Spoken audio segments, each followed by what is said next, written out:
Même comme il a pouvoir de continuer dans la marche jusqu'à ce qu'un état de droit va se rétablir.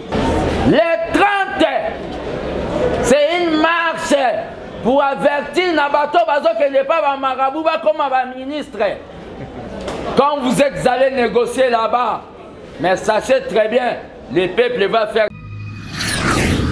Vision Plus TV, l'excellence et la rapidité. En plus, TV, fidèles internautes, vous nous suivez de partout, bonjour et bienvenue dans votre émission qui vous informe sur toute l'actualité politique de la République démocratique du Congo. Et c'est là avec le vôtre, Dep Menga que je suis. Et merci aussi à Dodi les garçons gâtés. On a toujours une image, on a une image qui toko, au Borozwaka et pas inabino. Le lot, Toye et Sikawapi, moi la mboka fils Mokoko, ayo kosala, a salisi topé atelier. Pour lutter contre la pauvreté.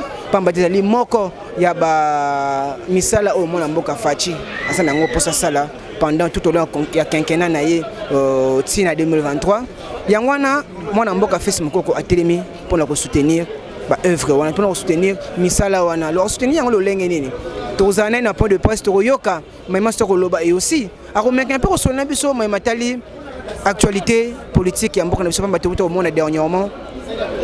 Mon amboka Alexis Tambo Mombadima qui est président du Sénat. Tout le monde dernièrement a annoncé biso nombre au gouvernement. Mon amboka Sylvestre il a bimisa. Puis la façon dont va répartir la place topé va poste ndenge ya cash topé na FCC. Mais on a massé tout mon amboka fils mukoko a collaboration yango et aussi une chose étonnante. Tout le monde a eu ça lelo réunion topé pour le passe OEP. Na niveau il y a UDPS et Kibasa. À quoi expliquer le pourquoi. Nous allions on a dodi les garçons gâtés. Ton côté na kati pour le possible comme my master comme la kati wana et aussi tozonga pour la resolo na bino. My usko na kati. Merci. Namboka mo ba benga en coutou. Courir à la raté. Mais Matisara drapa UDPS chaque tongo après ça va information. Na éviter soki bandai ko PC information par télépathie. C'est-à-dire IDPS Ezao Babengi état d'esprit. Les lots Ozawa, ils ont un cadre d'abord où l'armée des bâtisseurs ils ont soutenu l'unité les deux IDPS. Les deux IDPS, na soukandé na osala point na répondre à la question entre les deux photos et les deux leaders. Kibasa Maliba au bandel ko benga e machine et Tshisekedi au to bandel ko benga ya chichi bobete ya bango suma boko siki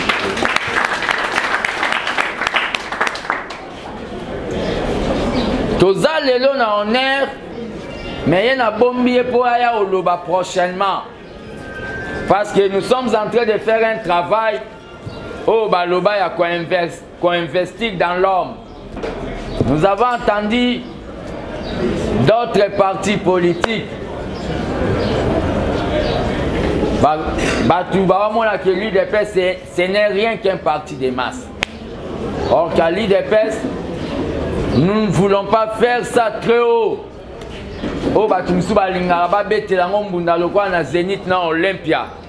Mais nous formons nos combattants dans le silence.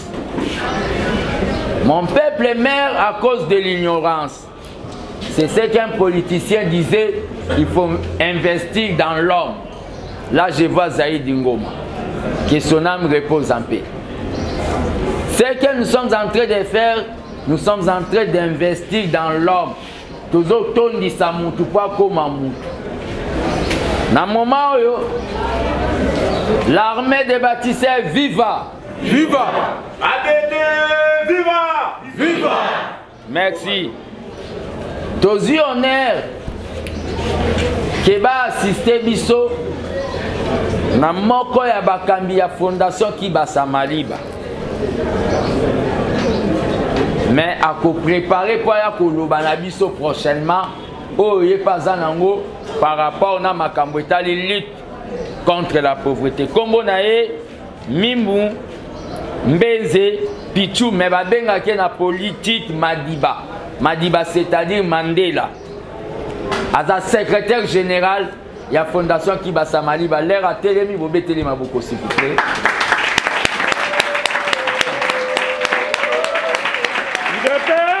Viva! Viva! Viva! Viva! Tokende. Viva! Viva! Merci. Il est le secrétaire général de la Fondation Kibasa Maliba. Batebele ba ozelangana loba. Soki na lobby pe bazo ningana, que ça soit au tozana bango na cash. Quand ils voient les gens devenir les miraéco, c'est qu'il y a quelque chose. C'est-à-dire qui se sent mauvais se mouche. Libanga babwaki na molili soroche aïe. C'est que zayo. Bakomi kotinda. O babengi ba sankara politique na bango. Baya koloba que fils Moukoko n'a pas étudié. Ceux qui français n'a évité au bango baloba, ceux qui bakenda kotanga ngona lolai. Toye baraté.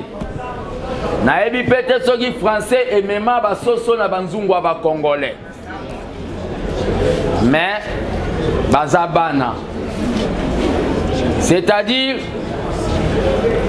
il y a des gens au boyoka qui ba soi-disant ceux qui ba bérin quelque chose. Ba réponda qui mais autorité morale na bango le sénateur à vie Kabila akenda ki ka epa o aza mokonzambo ka Fati bobete la Fati maboko mata.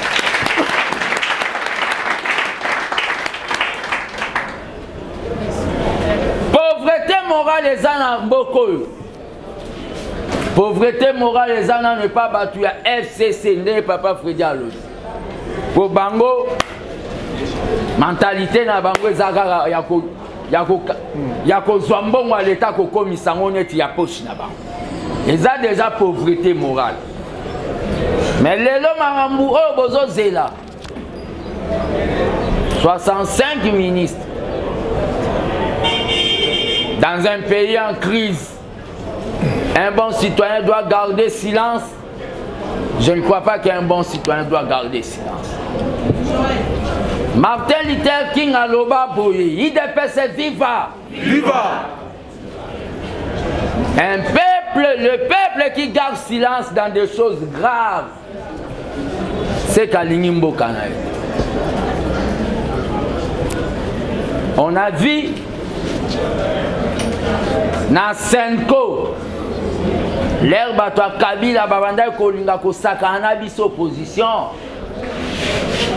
Le secrétaire général Jean-Marc Kaboun a Betana Messa, à Bima Libanda à Lobby. Je ne vais pas signer ces histoires. Mais cette fois-ci, je ne comprends pas. Les FCC veulent avoir au Babengi la part du lion. Mais Babetina Messa qui est pour Babi. Et ça met tout un peuple mal à l'aise. Kabila voir le ministère de la justice. Est-ce que ça la justice lobby pour na aussi? Parce que le ministre Anaza Moutou ya Kabila. Le Parlement debout étant devenu le Parlement des flatteurs. Surtout le président du Parlement debout. Excusez-moi les termes. Au lieu de faire le Parlement debout de l'idéal, le président du Parlement debout, Bazo Pessaba parlementaire debout de mauvaises informations.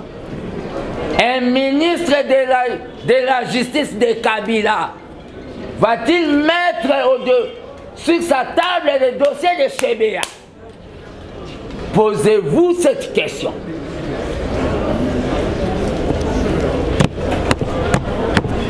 Le temps de la révolution est venu. Bakanga Moupépété. Les deux personnes que vous voyez là, ça la combat. Ils ont refusé d'autres occasions de pouvoir. Vous allez signer un contrat d'un gouvernement pareil, portefeuille à Kabila, mine, justice, défense Mindouki na Kabila. Je sais que là où même Tshisekedi est là, il est en train de pleurer même s'il est mort.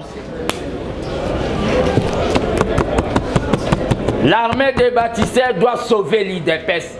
L'armée des bâtisseurs, viva! Viva! AVD, viva! Viva! AVD, viva! Viva! Viva! Viva! Debout Congolais, l'avenir c'est maintenant, debout Congolais. Merci beaucoup pour la vie.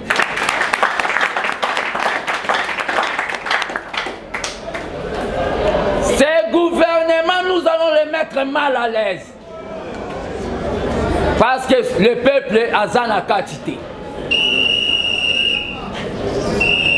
C'est pour cela, tant que citoyen congolais, considérant que toutes les actions Nazolingana impliquées, mes amis parlementaires debout, bazoya kopesa bango ben tox pour l'action et salamate, j'annonce que le vendredi 30 août, nous en marche. Ça marche dans tout le Congo. La fois passée, parce qu'il n'y avait pas de moyens, c'est pour cela qu'on ne va pas en guerre pour échouer. Le vendredi 30 août, nous en marche. Motif, il y a marche. Baya koko sabino lisusu. Oh, azolinga salabouy. Non. Motif à marche wana, et ça pour avertir aux soi-disant ministres. Ne touchez pas à l'argent de l'État. Oh, ça pour abeta maboko aussi. Marche pacifique. Je vais donner à la presse les images de mon secrétaire général. Notre 37e anniversaire. Il y a eu des personnes, mon parti, oh, à l'Obaki qui même comme il a pouvoir de continuer dans la marche jusqu'à ce qu'un état de droit va se rétablir. Les images pour la rater, je vais vous donner ces images. Les 30, c'est une marche pour avertir Nabato Bazo que n'est pas un marabout comme un ministre. Quand vous êtes allé négocier là-bas, mais sachez très bien, le peuple va faire ce qu'on appelle une surveillance citoyenne au hasard pour Abetamabo. On a vu des mouvements citoyens avec 10 personnes dans la action. Mais l'armée des bâtisseurs est partout dans le Congo. On va marcher dans nombreux Tozananzela. Dès demain, lettre Rokota déjà pour informer les autorités. Ils vont dire, il est qui pour demander? Je suis le fils de Tshisekedi Kibas. Je suis un citoyen congolais. Constitution Lobaka parti politique. Constitution Lobaka, tout citoyen qui veut manifester, il informe les autorités pour encadrer conformément à l'article 26. Tozi 1 franc ou 1 dollar il y a présidenté. Allez demander là-bas. Mais to sali yango na obabengi amouro tozanango que Fati ne puisse pas échouer. Batoyo maloba nangezo pesa bango mal à l'aise. Mutaku fata mona. Boko mona ka ke bako simba bango na mafuta ya mbongo ya peuple kalate kalate.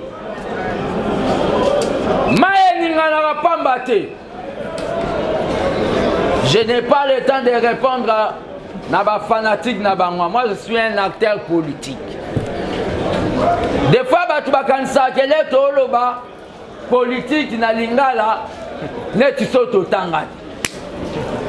Na Chine basalara jamais politique na ba en français. Je comprends même que na commis populaire parce que je parle en lingala.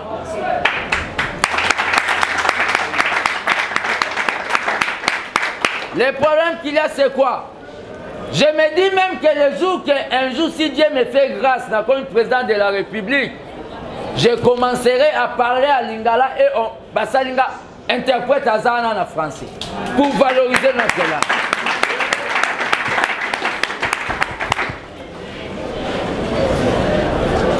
Ministère de la Défense. Kabila Zana Sénat. Kabila Azana Obabengi Assemblée nationale. Mais Kabila Zangi peuple. Le peuple Azana hémicycle moko place Yakenda Koloba, c'est la rue. C'est dans la rue que le peuple s'exprime.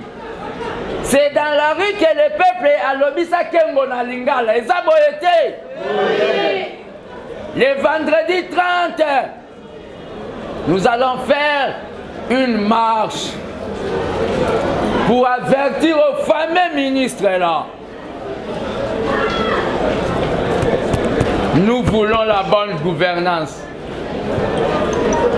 À tous mes amis de l'armée des bâtisseurs, au Bazalia, Bopesa Bakombo na bino na liste pour tout ça l'afficher. Tokomona na bino lisusu le jeudi. Tozana besoin to bandao babengi préparation ya fatigué. Nous devons descendre na ba base. Équipe ya comité national et armée des bâtisseurs. Dès que nous aussi sangana bani to accorder ba interview ba commentaire pour boya ko pesa bango contact pour to bandeni to ko planifier. L'IDPS n'est pas limité. L'IDPS c'est dans la base. Nous devons préparer fatigué. Vaut mieux prévoir que guérir. Nous devons préparer fatigué. Nous devons expliquer au peuple situation il y a majorité à Kabila. Les fautes inhabissent au pays des pèses. On avait trompé au peuple. Naba bassin à Mapa. Naba 5 000 francs. Bakosa du peuple. Nous devons travailler. Parce que nous devons travailler. Les envers, l'IDPS est viva. Viva. Bozo Salamabe, bo foute. Balingi na bombango pona. Ngana sala na ba on la cité de Loya. Ngana loba na osalate. Maintenant tina na ngana loba na osalate yango. Bazo comprendre pourquoi l'information zoyelanga. Comment zoyelai?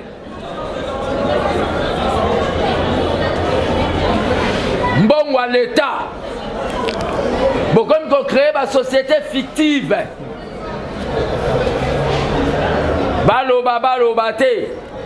Dans ce pays, il n'y a personne qui est supérieur au peuple congolais.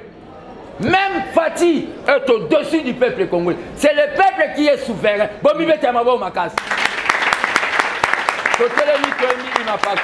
Merci.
remarqué le comment d'habitude au Messeni au sala la réunion soit chez maman Siska to na UDPS na 11e bout. Mais l'oronigne est sali que l'élo to se retrouver na UDPS qui bassa. Ouais, il y a UDPS, il y a l'un des pères, il y a UDPS et ils ont vous savez bien que toujours qu'il y a un processus, il y a l'unité à les deux UDPS. En tant que gardien du temple, il faut pousser en haut quoi. Il y a la réunion. Donc c'est la famille quoi. Parce que fils Moko Kotomoni na réseaux sociaux non, babengani na UDPS, na UDPS babengana mutu soka trahir. Ngana trahir te. Nazolo bande vérité, la vérité oyo ezotia batu mal à l'aise. Mutu obengana na UDPS na omone pas atteint. Nga mutu obengana na UDPS eza peuple. Donc mutu obengana na UDPS na omone te parce que je n'ai pas trahi, je suis na babengi ligne politique à partir nanga. Fils Mokoko balobi que yo osengi olobi te Kabila azali frère na yo. Côté kuna tomoni balobi fils Mokoko azoko kalisute parce que ba béret rouge batieye pandi likolo. Leur moko total na ba vidéo moko ko panza na ba réseaux sociaux tomoni na président Sensa. Qu'est-ce qui se passe fils Mokoko tantôt moko lobi boyo? Ce sont des questions que j'avais déjà répondu. Les choses évoluent. Je ne peux pas commencer à répondre sur Batumoro Boye, Bango Bazaba militant dans acteurs politiques. Ça c'est d'abord pour le groupe là des gens que vous venez de citer.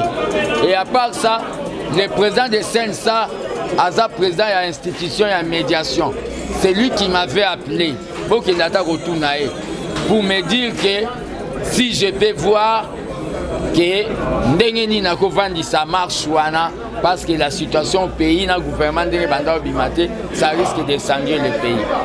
Et le problème qu'il y a, Nila qui marche dans le cadre, question de M. Zanini, Nila qui marche parce que je n'avais pas les moyens.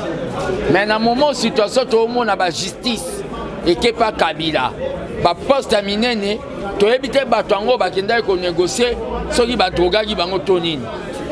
Nazoye bate siko babilo kwa watu ekepa Kabila ya ngonde nga tant que gardien du temple et la démocratie na lobby que les 30 vous comprenez les 30 nazo benga peuple congolais na nzela na marche ba bengi po basi basali makambu na bango selon ba accord na bango nazo benga siko peuple congolais na marche ba bengi ya avertissement. Natina Goyebsa Banque biso tolingi bonne gouvernance, toboy corruption, marche d'avertissement au Nao Babengi des ministres volés.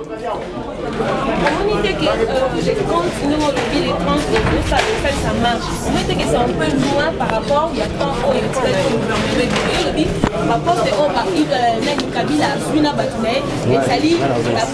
parce que je n'ai pas les moyens, mais j'ai la volonté politique et le patriotisme. Les gouvernements, ils ont déjà signé leurs histoires là. Mais nous devons nous mettre debout, vaut mieux tard que jamais. Je lance l'appel à tous les gens que les 30 qu'ils me soutiennent, ils vont voir que je vais amener le peuple dans la rue. Pour topper ça, on mise en garde que le peuple sera souverain, sera au Babengi debout. Le peuple abandonné là-bas, conseil des ministres, le peuple ne va pas accepter les distractions. Vous comprenez? Quand vous voyez, il y a des choses où les autres s'est passé, il y a un ministre qui sortant la femme là. Kobo a exécuté la décision président. Maintenant, avec cette histoire, c'est bloquer la machine.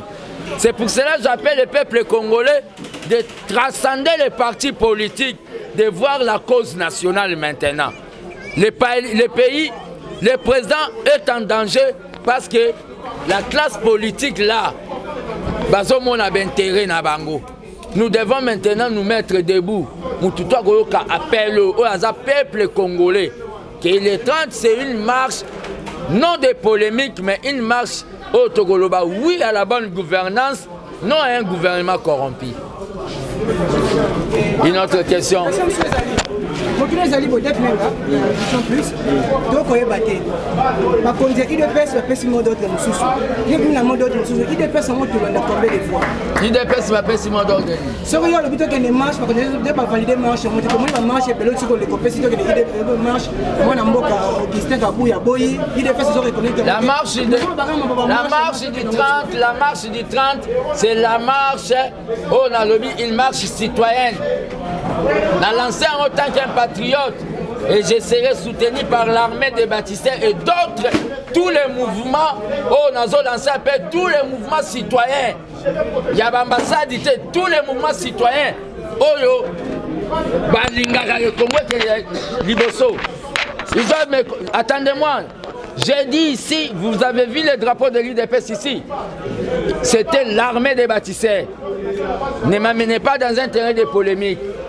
Un citoyen a droit de demander, d'informer qu'il va manifester. Je lance l'appel à tout celui qui est disponible à venir à cette manifestation parce que ce gouvernement ici ne va pas mettre... Ce gouvernement ici... Il y a des Jacob en prison, dont Tamboué Mamba bloque nos combattants. Maintenant, on va voir encore ministre de la Justice, il y a Kabila. Le problème qu'il y a, c'est quoi? Kopetola, c'est quoi? Nous n'avons pas dit ça. C'est un... Fils Moukoko. Vous préparez question. Fils Moukoko, premier gouvernement a Fachi avec 65 ministères. Vous assurez qu'avec 65 ministères, Fachi a réussi à atteindre l'objectif, veut dire pour respecter le projet de société. Avec Bidjo, nous avons déjà Yamoukié avec 65 ministres. Personnellement, si j'étais président, on doit revoir même le salaire. On a vu Clinton, je crois bien que les premiers mois, salaire n'a pas quitté. Le ministre vous comprenez? C'est un gouvernement dans la situation de crise actuelle. Jamais. Moi, je m'attendais à un gouvernement de 30 ministres peut-être. Je m'attendais à ça. Personnellement, ces gens, qu'on négociait, quand ils ont vu ça, il fallait bâbima la salle. Sa président qui laissait les secrétaires généraux faire courante jusqu'à la fin de l'année au Boma Parlement. Normalement. Osons le banal regret nyonso. Apparemment, quand ils prennent des décisions, ça la kayo parté, signale la kayo que non en tant que combattant pe au lutter pe mingi pour la makamango, ça la kayo parté. Yo ya ko monango après manifester que ça la paix sans effet. Qu'est-ce que le président de la République doit faire pendant que il est minoritaire dans l'Assemblée nationale? Il faut qu'on se le dise. Batouana bazali ebele biso toza muke. Qu'est-ce que le président doit faire? Il doit coopérer avec eux ou bien il faut panzaka à parlement auto bandela zéro. Président à un moment où vous savez en politique il y a des décisions qui s'imposent. Il y a des décisions qui s'imposent. Si le président veut changer le Congo, il n'a qu'à dissoudre ses parlements. Qui ne risque rien n'a rien. Je dis et je vous remercie. Merci. Boyoki façon de mon amboka fils Moukoko na asbel na ye armée des bâtisseurs ba sololi na ba membre ya bango ya armée bâtisseurs et puis na peuple congolais concernant la façon dont balingi ba kumbela ni na bango topé associé na bango et pas ya président Fachi la lutte contre la pauvreté aussi à petit point de vue armée des bâtisseurs pour na annonce oyo ya gouvernement le lengi ko bimelo lengi o ba répartitionner ba ministère ango boyoki façon dont ameki soko sola pour na bandeko o ba kanga pour la lutte aux alliés nobles et la démocratie ti lelo bazo le l'autre côté ba bêtise de c'était pas na bango ba lobeli mayotali auto prise en charge. Vous comprenez que ça ba linéaire direct nous passons direct directement ba bazo le cas tout vous comprenez que dans une émission aux alliés tellement en direct boyoki moi c'est bien na bango yango wana été biso to yaki sur le terrain to yo kamba lobby to so sabino lo lengeni mamango ko lekela to landi pe sur na point de point na interview na suka na ebo ki ndenge na limbole ba question ba tunaki to tellement na esengo ya ko présenter une émission oyo to tellement na esengo ya ko sur le terrain ya ko récolter bino ba information oyo merci mi ba sobaki vraiment bon chef pour Olanda biso merci na Mizu Kenzo donc yo vraiment sans yo moyen te mobulo quoi donc continue toujours la langue de la ranga toujours bien merci à bino ba surtout Olanda car vision plus bon continue toujours s'abonner bon commenter vous m'écrivez aussi en privé bateau ba mission comme en privé ba remarques suggestions on est là pour répondre à vos besoins et on vous dit au revoir et on se retrouve à la prochaine bye. Vision Plus TV, l'excellence et la rapidité.